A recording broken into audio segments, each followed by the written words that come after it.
Olá, muito boa noite. Está no ar o programa doc.com desta semana. Vamos fazer uma entrevista, né? Vamos conversar com o presidente da CCR Rodonorte, o novo presidente, o José Alberto Moita, que assumiu agora, no último dia 2 de setembro, a presidência, falando a respeito das obras que estão programadas aí para serem realizadas nos próximos anos e também falando a respeito da CPI do pedágio, que está em trâmite na Assembleia Legislativa do Paraná.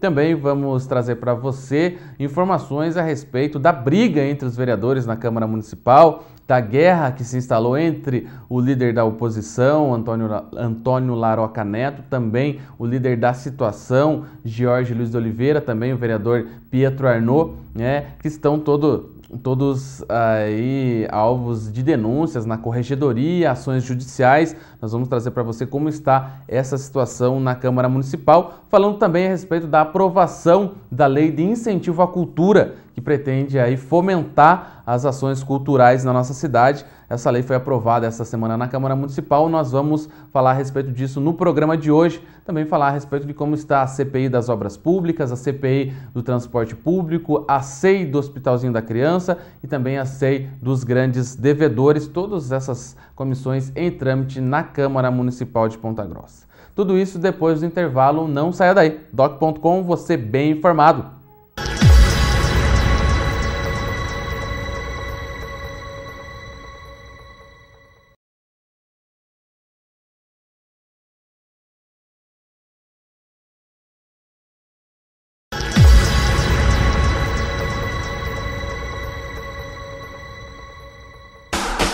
Destaques da semana.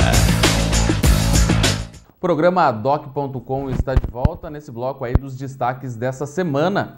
E o clima está quente, o clima é de guerra na Câmara Municipal de Ponta Grossa entre o líder da situação, o líder do governo, Marcelo Rangel, na Câmara, Jorge Luiz de Oliveira, do PMN, e o líder da oposição na Câmara Municipal, Antônio Laroca Neto, do PDT. Os dois ali estão em rota de colisão e mais aí também o vereador Pietro Arnaud, do PTB, que está sendo alvo de uma denúncia na corregedoria da Câmara. Nesta semana, né, na semana passada, a gente noticiou aí essas denúncias, né, que foram levadas até a corregedoria, e nesta semana, aí na quinta-feira, reunidos os membros da corregedoria decidiram acatar essas denúncias, duas denúncias contra o vereador Laroca e uma denúncia contra o vereador Pietro Arnaud, aí em relação a possíveis quebra de decoro parlamentar. Em relação ao vereador Pietro, né, o relator desse processo dentro da corregedoria foi designado o vereador Alisson Zampieri, do PPS, que elencou ali 9 itens, né, sobre essa denúncia, justificando aí acatar a denúncia e levar o trâmite, aí, o processo para frente, né? Vai ter aí na sequência, agora abre-se prazo para defesa, tudo mais, enfim, o rito ali que segue uma denúncia dentro da corregedoria. Só para a gente relembrar, aí pesa contra o vereador Pietro uma denúncia aí formalizada por um cidadão de nome Marcelo Zaraújo, levou, portanto, a corregedoria, falando aí que o Pietro teria ofendido aí, repito, teria, né, nessa denúncia consta, agora os vereadores vão analisar se teve ou não, ofendido aí os servidores do Departamento de Compras da Prefeitura de Ponta Grossa ali. Ele andou fazendo algumas declarações no programa dele de rádio, não agradou, né, essas declarações não agradaram a esses servidores. Uma pessoa ligada a eles foi e apresentou essa denúncia. A denúncia foi acatada pelo vereador relator Alisson Zampieri e agora abre-se prazo aí para a defesa documental e posteriormente para o próprio denunciante e também para o denunciado, no caso o vereador Pietro, se defenderem. Posteriormente aí vai para o julgamento aí da corregedoria e vai para o plenário da Câmara. Na questão envolvendo o vereador Laroca, tem uma denúncia da ex-vereadora Ana Maria, que acusa aí o vereador de tê-la chamado de bandida e quadrilheira. Aí um discurso aí mais inflamado na Câmara Municipal, lá naquele episódio do falso sequestro, né, que resultou aí na renúncia da vereadora. Como não se provou nem que a vereadora fazia parte de uma quadrilha e nem a condenação aí com cassação de mandato e tudo mais, ela se sentiu no direito aí de indicar a quebra de decoro parlamentar por parte do vereador Laroca, né, e agora está sob a análise da Corregedoria. E o relator é o próprio Corregedor-Geral, Jorge Luiz de Oliveira.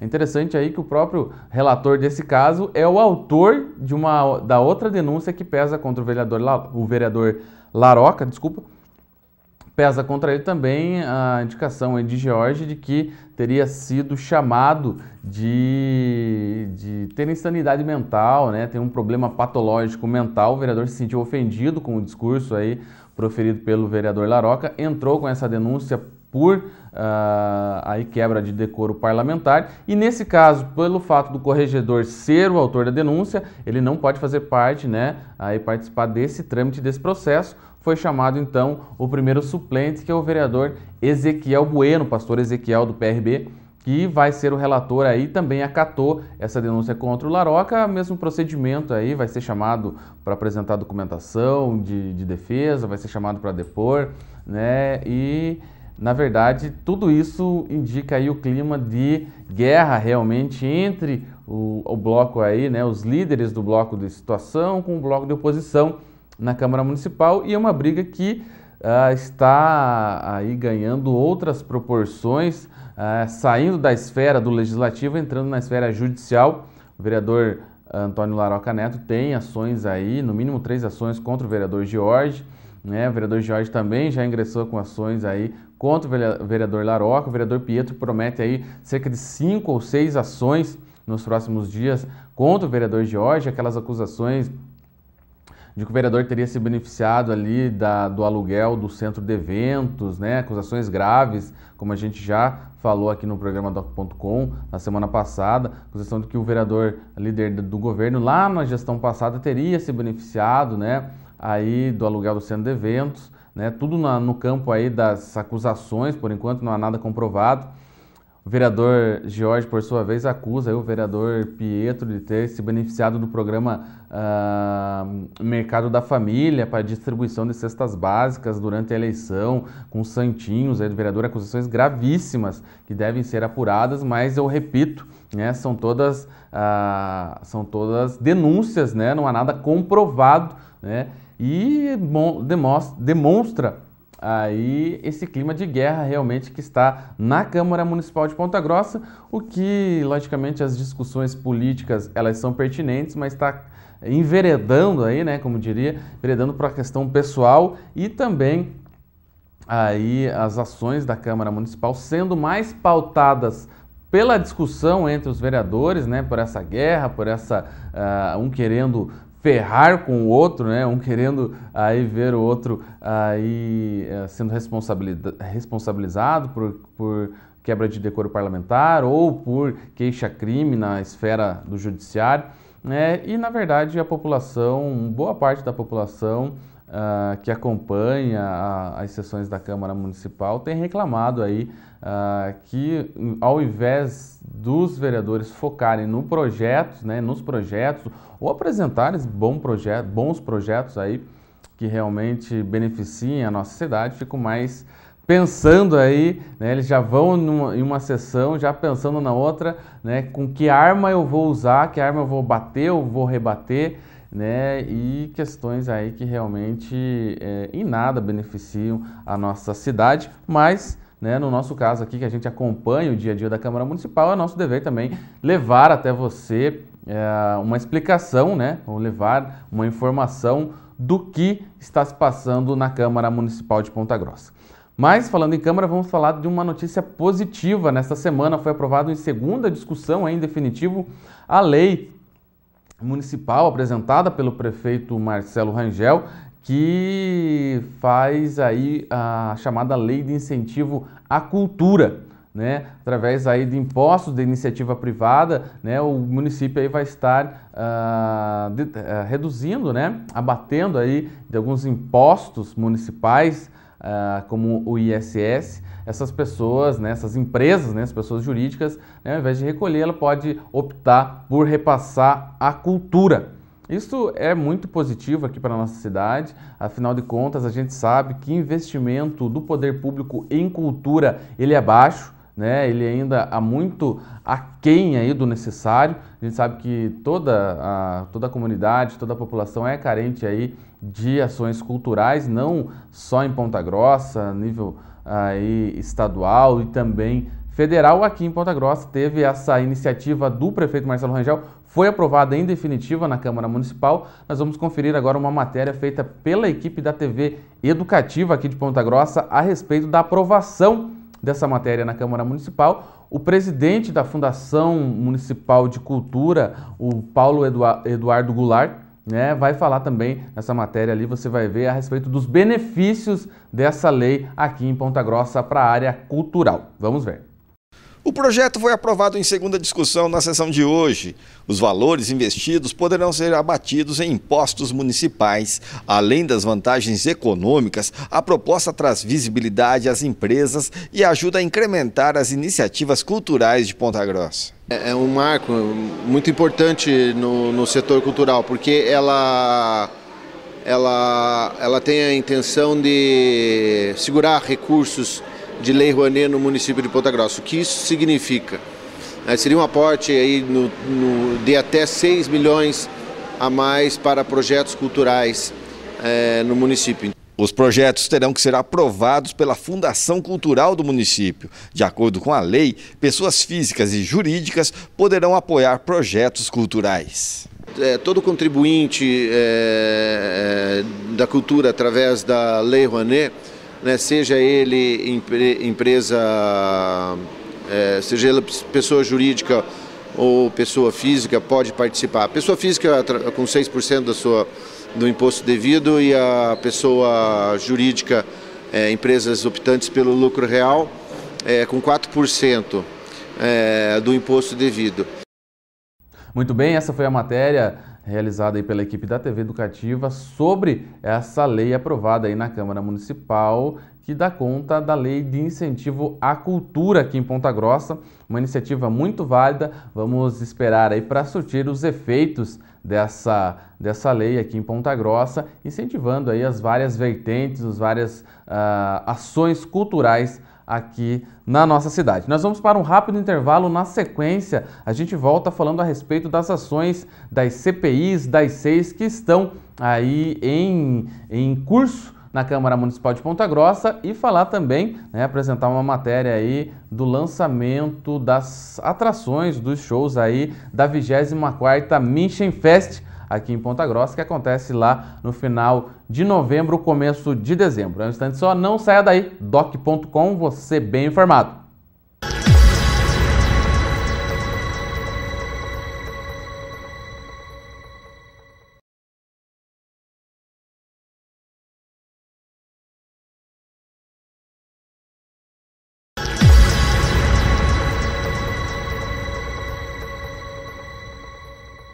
O programa doc.com está de volta na sequência aí dos destaques dessa semana. Semana esta marcada pelo lançamento, pela apresentação das atrações da 24ª Münchenfest, a festa nacional do chopp escuro, que nessa nova administração aí do prefeito Marcelo Rangel busca-se retomar aí as origens alemãs, né, a tradição aí alemã da festa e também incentivos aí para a ida das famílias ao Centro de Eventos de Ponta Grossa prestigiar as atrações da Münchenfest.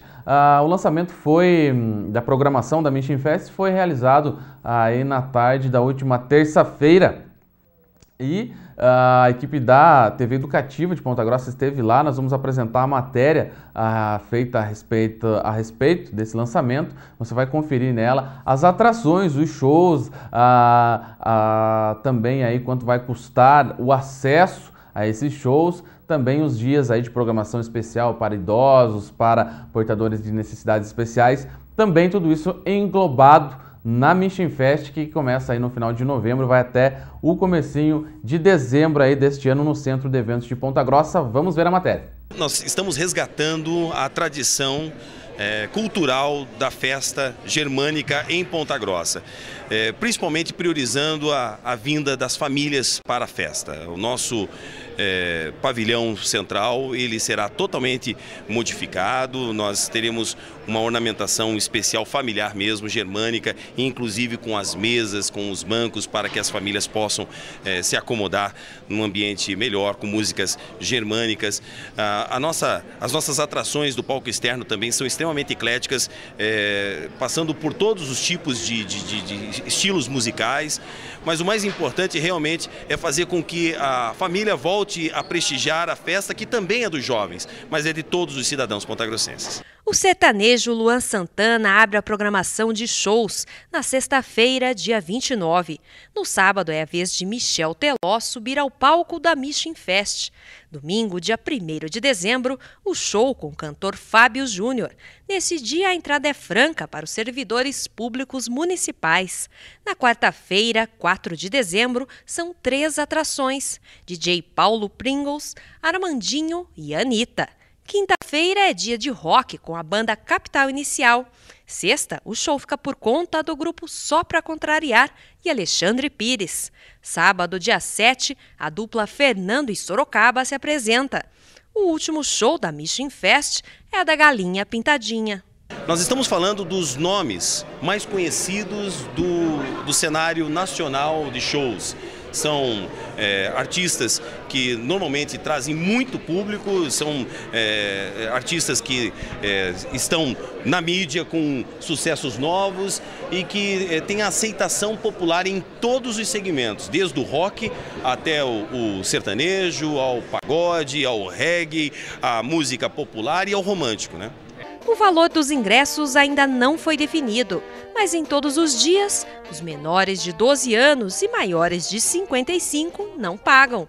A expectativa da organização é superar o público de 120 mil pessoas registrados na última edição da festa. Nós gostaríamos que todo mundo tivesse a oportunidade de prestigiar pelo menos 1 ou 2 dias desta festa, fazendo com que a 24ª Mission Fest se torne realmente um ícone, possa se tornar a melhor de todas as festas para a cidade de Ponta Grossa, porque a nossa cidade merece.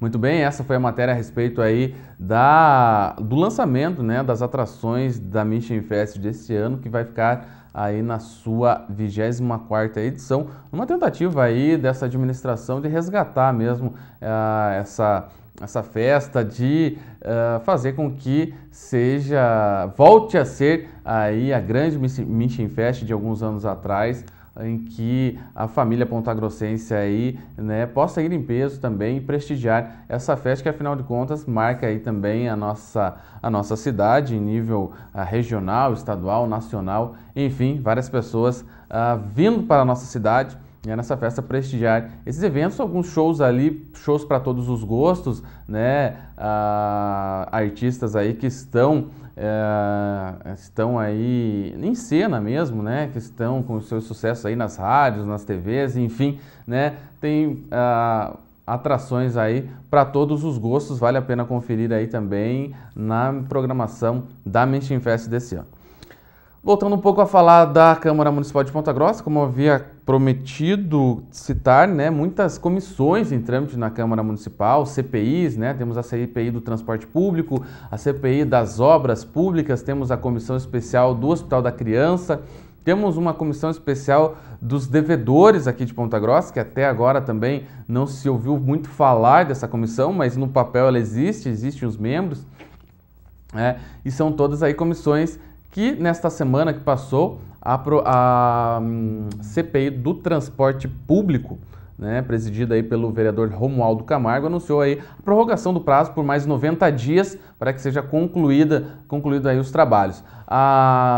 Essa CPI ela pretende fazer uma audiência pública no Terminal Central para ter a participação popular. Essa CPI já tentou fazer audiências públicas aos sábados à tarde na Câmara Municipal, não surtiu efeito, a população não compareceu aí no sábado à tarde, né? Talvez até pelo dia, pelo horário, enfim, mas numa tentativa aí da participação popular, os vereadores vão, aí, pelo menos é esse o objetivo, fazer uma audiência pública no Terminal Central, aí antes de concluir os trabalhos da CPI do transporte coletivo. Nesse momento, esse PECTA vai ser prorrogado aí, o prazo por mais 90 dias, mas, porém, esses 90 dias de prorrogação não pretendem ser usados na totalidade, é mais para conseguir mesmo fazer essa audiência e finalizar os trabalhos. Esperamos aí que apresente um resultado satisfatório à população. Afinal de contas, o transporte coletivo aqui em Ponta Grossa é um problema aí que a Câmara pode ajudar a se não resolver, pelo menos amenizar aí para a população que usa o transporte diariamente.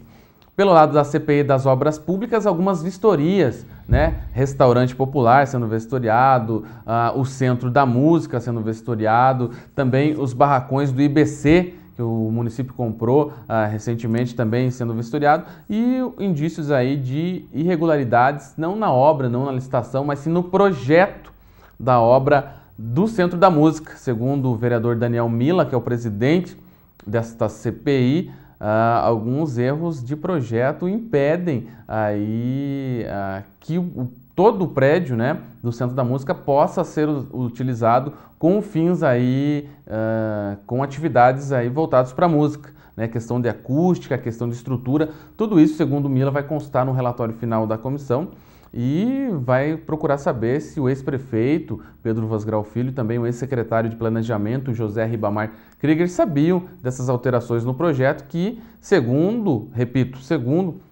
o vereador Daniel Mila, comprometem a estrutura do Centro da Música de Ponta Grossa. Uma pena, aí um investimento grande, um prédio bonito, mas que de efetivo aí pode não estar com 100% da capacidade em virtude dessas falhas no projeto. Pelo lado da Comissão Especial de Investigação, a CEI, do Hospital da Criança, o presidente, o vereador Júlio Killer, alguns documentos referentes aos últimos 10 anos, procedimentos dos últimos 10 anos do Hospital da Criança, foi solicitado à Prefeitura de Ponta Grossa. A CEI, portanto, está no aguardo dessas informações. Em relação à CEI dos devedores, né, dos maiores devedores aqui de Ponta Grossa, o presidente é o vereador Jorge de Oliveira e até o momento realmente alguns documentos foram solicitados à prefeitura, mas até o momento realmente nem reuniões aí habituais, né, que ocorrem semanalmente aí das outras CPIs, essa CEI ela está realmente mais digamos que mais a passos lentos, né, a passos de tartaruga na Câmara Municipal de Ponta Grossa. Bem, esse foi um apanhado geral das ações, né, da Câmara Municipal e também aí dos destaques dessa semana.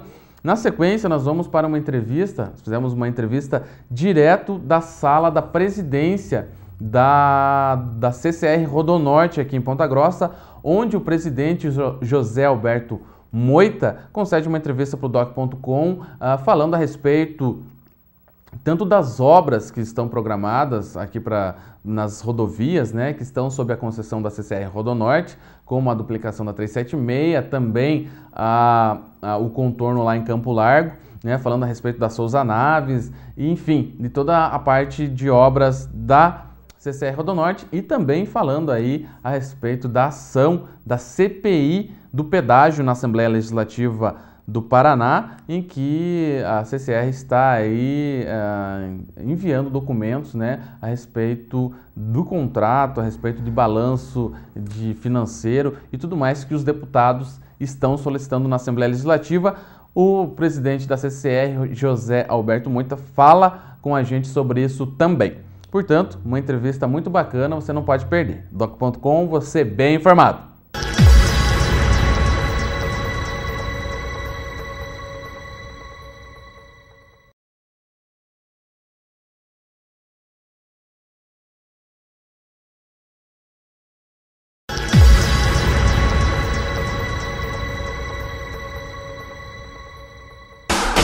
Entrevista.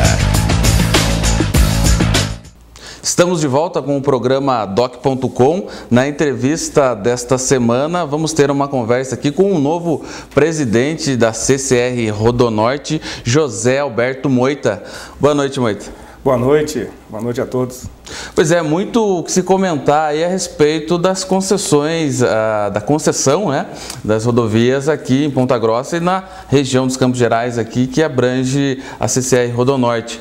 Um período aí que no futuro, né, futuro próximo, vai ser marcado por muitas obras, né, obras de infraestrutura e que vem a coincidir com a sua formação, que é de engenheiro civil, né? Então já assume aí, né, você que já está na CCR aí há alguns anos, né, gostaria que você contasse aí como que pega nesse momento aí de realmente fazer acontecer essas obras.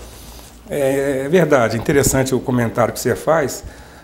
O programa de exploração do lote 5, que é o lote da Rodonorte, que a gente administra, ele nesse momento, né, 2014, agora até 2021, ele está incorporando a maior obra, eu acho que eu posso dizer que é a maior obra do sistema todo, do sistema de concessões do Paraná, que é a duplicação da 376 entre Ponta Grossa e Apucarana. Certo. Uma obra no montante de R$1 bilhão, mais ou menos, por volta disso aí. E a minha formação como engenheiro civil, né, nesse momento é bem oportuna, porque a gente já é uma matéria que a gente tem um certo domínio, então nos deixa assim um pouco mais, não digo tranquilos, mas mais à vontade para esse desafio, né? Então, até 2021 a gente espera estar realmente com essa obra conclusa. E é realmente um dos grandes desafios hoje da nossa concessão, do nosso lote. E essa obra, né, teve toda aquela questão do marco, né, o pontapé inicial ali, né, com a presença do governador e tudo mais. E como que está o trâmite dela para ela iniciar? Veja, Eduardo, o nosso contrato é um contrato de uma concorrência internacional. Então, existe todo um emaranhado, toda uma legislação muito formal, muito rígida sobre o seu desempenho. Então, essa obra é para ser iniciada em 2015. No entanto, nós estamos tentando antecipá-la por interesse do governador e a qual a concessionária, lógico, está aqui para atender. O que nós precisamos, então, para antecipá-la? É ter um conforto mais jurídico, um conforto jurídico sobre essa ação que pretendemos fazer. E, no momento, o que nós estamos fazendo junto com o Estado é tentando trazer esse arcabouço jurídico, esse conforto jurídico para ambas as partes tomarem essa decisão acertada, no modo de ver. Certo. A outra obra, que é o contorno ali em Campo Largo, ela, né, para quem passa ali até diariamente, né, vai para Curitiba e tudo mais, vê que ela está num estágio ali avançado, né? Como que está o cronograma daquela obra? Aquela obra, ela está, como você mesmo disse, quem passa vê, nós já estamos pintando a rodovia, né? Então é o estado final, né? A gente costuma falar na engenharia que é o batom da noiva. Uhum. É a hora que nós estamos pintando a rodovia. Ela está praticamente conclusa naquilo que poderia estar feito. Nós tivemos um pequeno entrave na execução da obra com respeito a algumas desapropriações e até com algumas licenças ambientais, o que é natural. Hoje em dia, realmente, essas questões são cuidadas com muito carinho para que não se faça algum ato que não seja assim conveniente do ponto de vista social, enfim.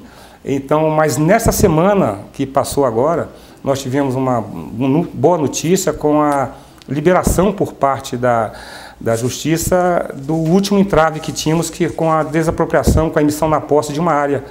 Então, acredito que agora, para os próximos 5 meses, nós vamos estar interligando a pista norte com a pista sul, ou seja, fazendo a ligação que falta fazer entre a pista que estamos fazendo nova com a pista que vem de sentido capital. E com isso, então, entregando a obra de uma forma conclusa, aí, acredito, no meados do ano que vem.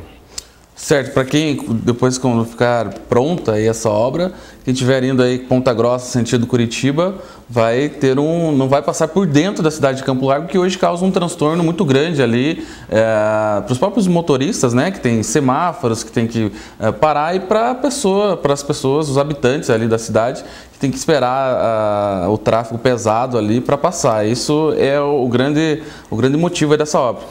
Eduardo, essa obra ela é bem emblemática pelo seguinte: hoje na nossa rodovia nós temos dois pontos bem fortes tecnicamente, né, problemas operacionais. Não tenha dúvida, é Ponta Grossa. Ponta Grossa, ela recebe aqui 3 ou 4, um entroncamento de rodovias, então realmente está precisando a gente ter um olho melhor para a solução da infraestrutura em torno de Ponta Grossa. E Campo Largo também. Campo Largo, nós víamos ali uma questão operacional muito pesada na nossa rodovia. E esse contorno vem nesse sentido, no sentido de entender que esse era o ponto crítico operacional do sistema todo da concessão do lote 5, que era da Rodonorte. Então, é isso mesmo que você falou, ele vem de encontro a uma necessidade operacional, ou seja, feriados, quem passou nesse ponto em feriados, que já passou, ficou chateado com aquela questão do semáforo de Campo Largo, enfim, são questões que acontecem no mundo inteiro.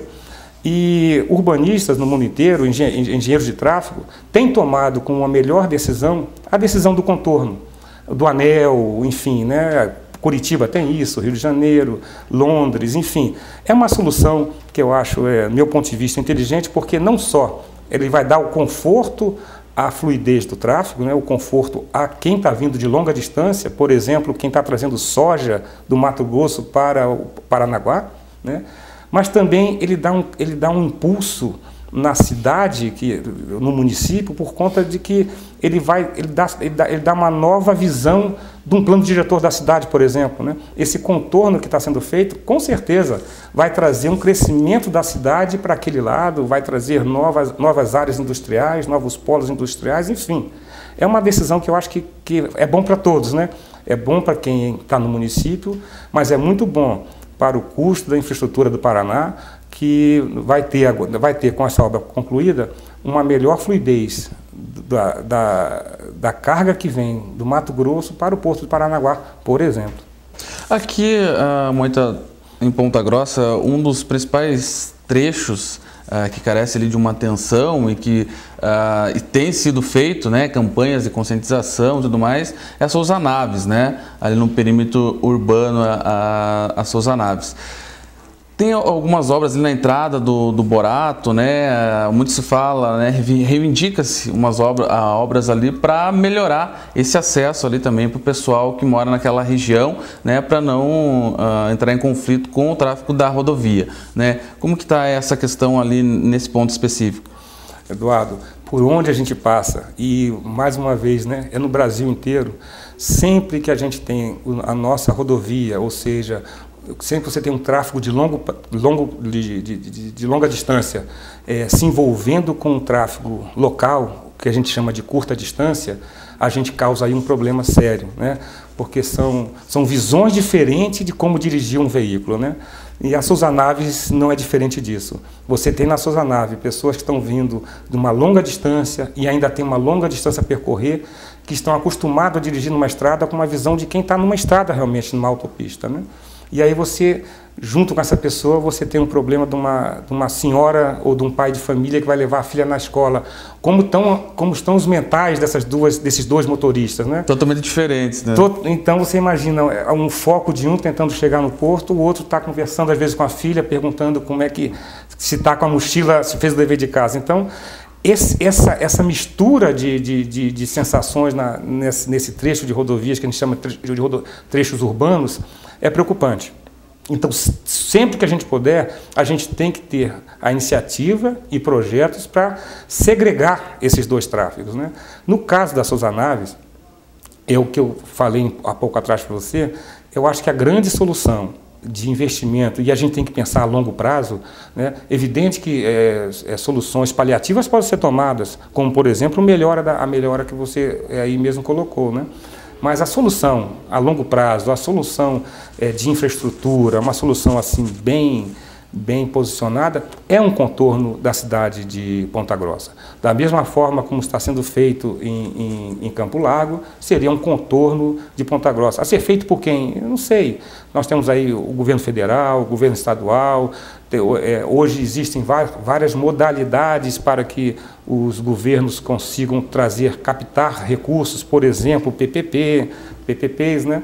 Para que se faça, eu acho muito oportuno que a cidade de Ponta Grossa, e a cidade está fazendo isso, ela ela saia em defesa da construção desse coturno, que acabaria, aí sim, né, com essa questão que você colocou.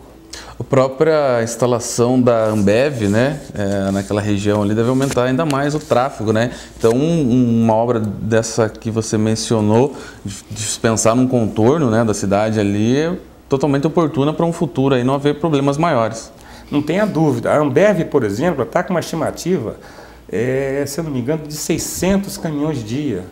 Aí você imagina o tráfego do jeito que está, e você imagina mais 600. Coloca 600. E vem a Ambev, e vem daqui a pouco uma outra empresa, e vem mesmo, né? Não tem como a gente... que bom que está vindo, né? Mas o importante, então, é que a gente, que o governo, né, que a sociedade procure soluções para que esse progresso aconteça de uma forma tranquila, né, e que não tragam transtornos à sociedade desse município. Então, isso é bem notório, é bem pontual essa questão da Ambev, sim, porque a gente já se preocupa. Mais 600 caminhões dia. Temos conversado com a Ambev sobre a infraestrutura, sobre o origem e destino, para que a gente possa também tomar algumas ações no sentido de evitar um maior conflito aí nas suas análises. Tá certo, então, a gente vai para um rápido intervalo. Na sequência, a gente volta aí na sequência da entrevista e falando também a respeito das informações aí. Afinal de contas, existe uma CPI na Assembleia Legislativa que está fazendo aí alguns questionamentos a respeito dos contratos de concessão aqui no Paraná. A gente vai falar a respeito desse assunto na volta do intervalo. Portanto, não saia daí. Doc.com, você bem informado.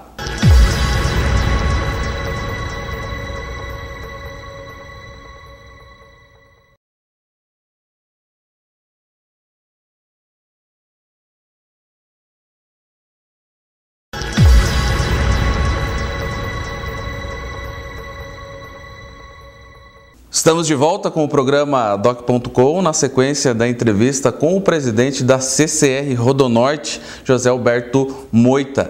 Bem, Moita, a gente falava a questão de infraestrutura, questão de obras aí programadas, né? E a perspectiva aí para o futuro é boa. Agora, de imediato, né, existe um questionamento na Assembleia Legislativa do Paraná, que o pedágio, na verdade, ele é um assunto recorrente, né, na parte política. Né, alguns usam até para se promover, né, como se a gente presenciou aí alguns anos atrás, né, e alguns outros parlamentares ali questionam, né. Como que a CCR está encarando isso? Já foi questionada, está apresentando dados? Como que está sendo tratado com essa CPI na Assembleia? Eduardo, a forma como a gente encara essa questão não podia ser diferente, de uma forma muito tranquila, entendendo um momento extremamente democrático, né? Eu acho que a vida brasileira, política, ela realmente vem avançando cada vez mais nessa questão do avanço da democracia, enfim, e não tenha dúvida que a gente espera isso mesmo do nosso legislativo, né? Que sempre que a sociedade tiver uma questão mal resolvida ou uma necessidade de esclarecimento que se dê o fato, uma importância de uma comissão parlamentar de inquérito, que ela ocorra. E assim a gente vê, e acho que a nossa participação tem que ser efetiva no sentido de ajudar o andamento dessa comissão, né? Essa é a nossa visão. E assim temos feito, Eduardo. Eu acho que há pouco tempo, até saiu na mídia, quando nós chegávamos então com 7 caixas de papéis de informações da CPI, foram entregues, né? Entregando vários documentos, e assim nós temos feito todo dia, toda a solicitação da CPI, nós procuramos assim dar as informações com a maior assertividade possível. Porque entendemos que esse é o nosso papel nesse momento, né? De total transparência, de total colaboração com essa comissão. Entendo que é importante esse momento, inclusive para nós, porque é um momento que se julga a nossa conduta enquanto contratados, né? Enquanto parte de um contrato. Nós somos contratados, contratante o Estado e nós contratados.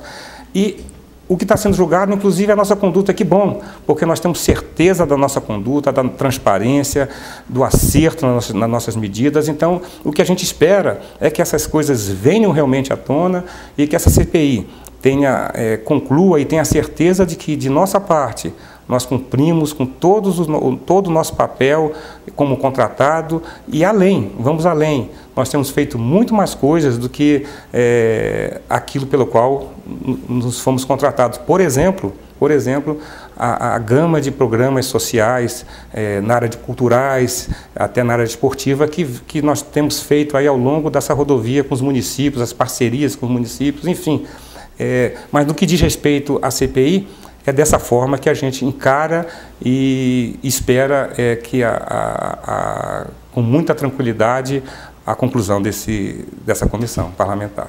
Pois é, a gente tem acompanhado até, inclusive tem um deputado aqui de Ponta Grossa, né, o deputado Péricles de Mello, que integra essa CPI, e eu conversava com ele a respeito desse assunto. Ele falava, não, vamos, né, ver exatamente o que está no contrato, né, e se está sendo executado, se está sendo colocado em prática, e também se a arrecadação, né, das empresas, né, que não é só a CCR, né, todas as empresas que têm concessão aqui no Paraná, se realmente, né, o que está arrecadando está sendo repassado aí nas rodovias mesmo e na infraestrutura, né. E esse cerne, né, da CPI, ele está sendo questionado aí, esse contrato, está sendo mostrado tudo que tem para fazer, tudo que foi acordado lá atrás, né, quando foi assinado, tudo isso está sendo passado.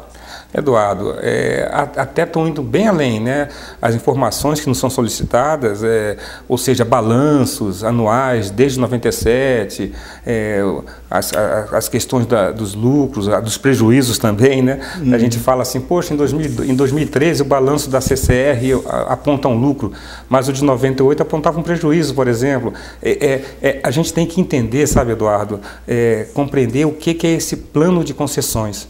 É um contrato de 25 anos, ou seja, e o que é lucro nesse contrato? O lucro você vai conseguir apurar no final, porque a concessão, o que ela é? Ou seja, a empresa começa a gastar dinheiro com investimentos e ela, ao longo do tempo, vai sendo ressarcida pela tarifa. Por que o governo faz isso? Porque ele não tem investimento. Sim. Então, se ele não tem investimento, ele precisa que alguém o coloque. Então, quando a concessionária coloca o investimento, e ela não tem a receita necessária, ela vai ter um prejuízo. Ou seja, então, quando a gente vai falar de lucratividade de um contrato de concessão, é errado você analisar um ano específico, você tem que analisar o programa como um todo.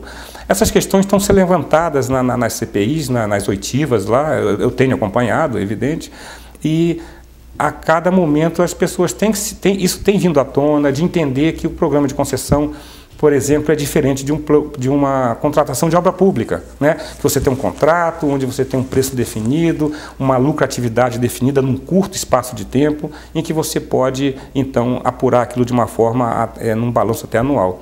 Um plano de concessão, não. É um cronograma de uma obra de 25 anos, volto a falar, e que você só vai conseguir mensurar o real lucro, enfim, a distribuição de dividendos que se alcançou com esse programa no seu fim, né? Então, isso deturpa um pouco algumas análises pontuais que têm sido feitas, mas eu acho que é isso mesmo, ou seja, é a hora de se explicar isso, de se questionar, de se trazer isso à mesa para que se clareie mais essa questão do pedágio, não só no Paraná, mas no Brasil como um todo. Hoje, eu tenho lido alguns artigos nos Estados Unidos também, essa questão do pedágio está sendo colocada de uma forma para a sociedade, porque também os Estados Unidos estão trazendo mais estradas para a concessão da iniciativa privada.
A poupança interna que está baixa, que não consegue atender aos recursos necessários para a infraestrutura do país. Então, sobram as questões de qual o melhor modelo, qual a melhor tarifa, que eu acho que, no caso, isso não importa. O que importa é a gente, sim, trazer capital para a nossa infraestrutura, para baixar o custo do Brasil, para que a gente tenha competitividade cada vez melhor dos nossos produtos no exterior, melhorando assim o nosso PIB, melhorando assim a nossa condução de desenvolvimento.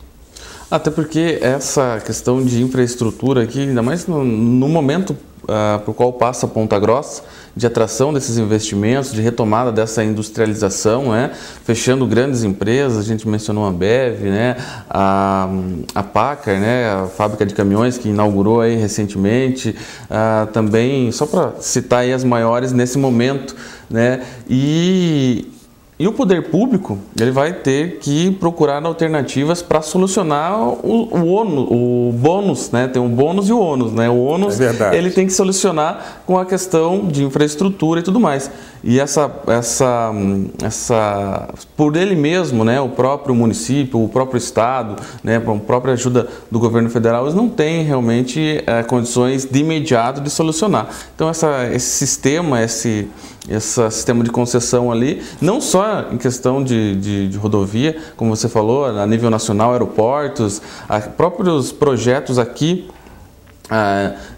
em Ponta Grossa, a Prefeitura tem procurado essa parceria público-privada, né, a PPP, para fazer acontecer de imediato, né, e daí ao longo dos anos aí a empresa, enfim, o capital ali que for investido, retirar esse investimento e obter o seu lucro ali que a iniciativa privada procura. Mas aproveitando, Moita, a nossa conversa, e queria falar de um dos projetos, né, da CCR, que foi aí a retomada do basquete aqui em Ponta Grossa, né, do novo basquete Ponta Grossa, que eu que sou daqui, né, moro há 30 anos aqui em Ponta Grossa, a gente sempre vê o pessoal empolgado aí com o Operário, né, no futebol, também temos a equipe de futsal, mas mais voltado ao futebol mesmo.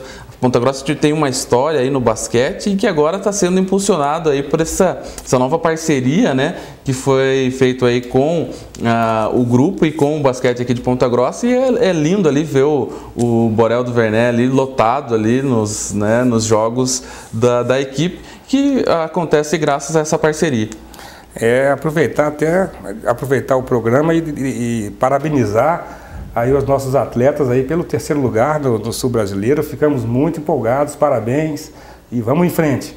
Mas é isso, o programa do Novo Basquete, aí, a parceria, ela não nasce do nada, ela nasce de um conceito de empresa, de um conceito que a CCR tem de conduta, de postura na gestão dos seus negócios, né? E a gente viu uma oportunidade aí, se eu não me engano, acho que mais de 2 anos que já esse namoro está acontecendo para surgir esse projeto, e se demorou, mas surgiu bonito, né? É um projeto que não fica apenas nas quadras, é um projeto também que tem um cunho social, que de uma certa forma nós vamos estar dando acesso também à oportunidade a crianças voltadas para o esporte, nessa questão do basquete. Então, eu falo muito, a nossa empresa é uma empresa pontagrossense, né? Mas nós temos que enxergar que nós temos aí 20 municípios para atender.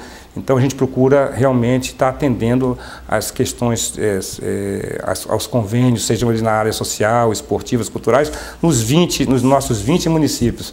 Mas em especial a Ponta Grossa, realmente foi com muito carinho, e a gente está muito satisfeito com o resultado dessa parceria, que tem nos trazido assim muita alegria, e a gente espera que essa parceria realmente se perpetue aí bastante tempo. Tá certo, então eu gostaria de agradecer aí a entrevista concedida aqui, direto nos acolher a TV Vila Velha aqui na sua sala, né, falando a respeito de questões aí realmente que são importantes, né, passar para o nosso público, envolvendo aí a CCR Rodonorte, a atuação aí em várias frentes, né, em obras, em projetos de incentivo ao esporte, projetos sociais e tudo mais. Agradeço então a presença no doc.com. Eduardo, eu agradeço também a oportunidade, e a sala não é minha não, a sala da TV Vila Velha também, tá? Muito obrigado pela sua vinda. Tá certo, então essa foi a entrevista com o José Alberto Moita, que é o presidente da CCR Rodonorte, assumiu agora em setembro e vai tocar aí a empresa que tem um futuro aí de obras e de melhorias aí na parte de infraestrutura viária aqui das rodovias, né, que sem a concessão do grupo CCR Rodonorte. Com isso encerramos o programa doc.com de hoje. Se você quiser rever o nosso programa, vai estar disponível no nosso site, direto no YouTube, no youtube.com/programa.com. Também, você quiser acessar aí informações a respeito de Ponta Grossa, região, né, a questão política, a questão econômica, também vai estar, as notícias são atualizadas aí diariamente no nosso blog, que é o www.blogdodoc.com. Lá você confere também as notícias de Ponta Grossa e região. É isso aí, um ótimo final de semana para você e até sexta que vem. Doc.com, você bem informado.